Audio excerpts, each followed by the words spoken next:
اللہ اس بات سے آر نہیں کرتا کہ مچھر یا اس سے بڑھ کر کسی چیز مثلا مکھی مکڑی وغیرہ کی مثال بیان فرمائے۔ اب جو مومن ہیں وہ یقین کرتے ہیں کہ وہ ان کے پروردگار کی طرف سے سچ ہے، اور جو کافر ہیں وہ کہتے ہیں کہ اس مثال سے اللہ کی مراد ہی کیا ہے۔ اس سے اللہ بہتوں کو گمراہ کرتا ہے اور بہتوں کو ہدایت بخشتا ہے، اور گمراہ بھی کرتا ہے تو نافرمانوں ہی کو، جو اللہ کے اقرار کو مضبوط کرنے کے بعد توڑ دیتے ہیں، اور جس چیز یعنی رشتہ قرابت کے جوڑے رکھنے کا اللہ نے حکم دیا ہے اس کو قطع کیے ڈالتے ہیں اور زمین میں خرابی کرتے ہیں۔ یہی لوگ نقصان اٹھانے والے ہیں۔ کافرو، تم اللہ سے کیوں کر منکر ہو سکتے ہو؟ جس حال میں کہ تم بے جان تھے تو اس نے تم کو جان بخشی، پھر وہی تم کو مارتا ہے، پھر وہی تم کو زندہ کرے گا، پھر تم اسی کی طرف لوٹائے جاؤ گے۔ وہی تو ہے جس نے سب چیزیں جو زمین میں ہیں تمہارے لیے پیدا کی، پھر آسمانوں کی طرف متوجہ ہوا تو ان کو ٹھیک ٹھیک 7 آسمان بنا دیا، اور وہ ہر چیز سے خبردار ہے۔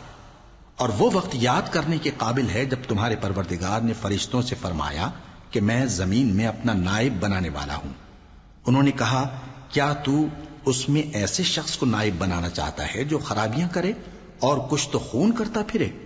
اور ہم تیری تعریف کے ساتھ تسبیح و تقدیس کرتے رہتے ہیں۔ فرمایا، میں وہ باتیں جانتا ہوں جو تم نہیں جانتے۔ اور اس نے آدم کو سب چیزوں کے نام سکھائے، پھر ان کو فرشتوں کے سامنے کیا اور فرمایا کہ اگر سچے ہو تو مجھے ان کے نام بتاؤ۔ انہوں نے کہا، تو پاک ہے، جتنا علم تو نے ہمیں بخشا ہے اس کے سوا ہمیں کچھ معلوم نہیں، بے شک تو دانا ہے، حکمت والا ہے۔ تب اللہ نے آدم کو حکم دیا کہ آدم، تم ان کو ان چیزوں کے نام بتاؤ۔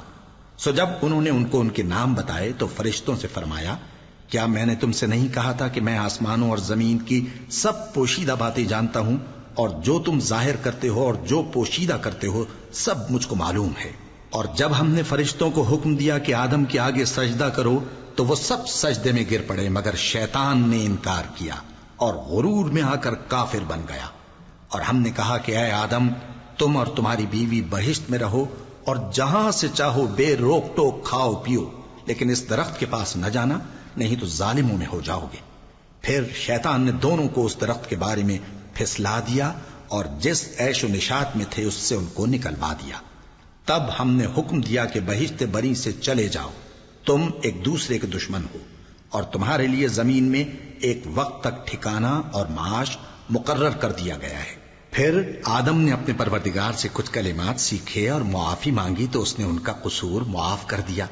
بے شک وہ معاف کرنے والا ہے، بڑا مہربان ہے۔ ہم نے فرمایا کہ تم سب یہاں سے اتر جاؤ، جب تمہارے پاس میری طرف سے ہدایت پہنچے تو اس کی پیروی کرنا، کہ جنہوں نے میری ہدایت کی پیروی کی ان کو نہ کچھ خوف ہوگا اور نہ وہ غمناک ہوں گے، اور جنہوں نے اس کو قبول نہ کیا اور ہماری آیتوں کو جھٹلایا وہ دوزخ میں جانے والے ہیں اور وہ ہمیشہ اس میں رہیں گے۔ اے آل یعقوب، میرے وہ احسان یاد کرو جو میں نے تم پر کیے تھے، اور اس اقرار کو پورا کرو جو تم نے مجھ سے کیا تھا۔ میں اس اقرار کو پورا کروں گا جو میں نے تم سے کیا تھا، اور مجھی سے ڈرتے رہو۔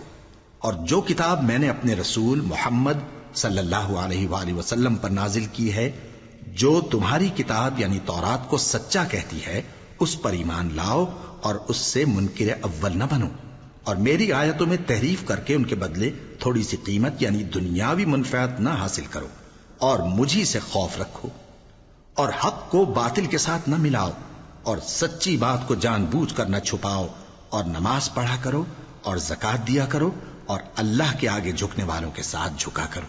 یہ کیا عقل کی بات ہے کہ تم لوگوں کو نیکی کرنے کو کہتے ہو اور اپنے تئیں فراموش کیے دیتے ہو، حالانکہ تم اللہ کی کتاب بھی پڑھتے ہو؟ کیا تم سمجھتے نہیں؟ اور رنج و تکلیف میں صبر اور نماز سے مدد لیا کرو، اور بے شک نماز گراں ہے مگر ان لوگوں پر گراں نہیں جو عجز کرنے والے ہیں، جو یقین کیے ہوئے ہیں کہ وہ اپنے پروردگار سے ملنے والے ہیں اور اس کی طرف لوٹ کر جانے والے ہیں۔ اے یعقوب کی اولاد، میرے وہ احسان یاد کرو جو میں نے تم پر کیے تھے، اور یہ کہ میں نے تم کو جہان کے لوگوں پر فضیلت بخشی تھی۔ اور اس دن سے ڈرو جب کوئی کسی کے کچھ بھی کام نہ آئے، اور نہ کسی کی سفارش منظور کی جائے، اور نہ کسی سے کسی طرح کا بدلہ قبول کیا جائے، اور نہ لوگ کسی اور طرح مدد حاصل کر سکیں، اور ہمارے ان احسانات کو یاد کرو جب ہم نے تم کو قوم فرعون سے نجات بخشی. وہ لوگ تم کو بڑا دکھ دیتے تھے، تمہارے بیٹوں کو تو قتل کر ڈالتے تھے اور بیٹیوں کو زندہ رہنے دیتے تھے، اور اس میں تمہارے پروردگار کی طرف سے بڑی سخت آزمائش تھی.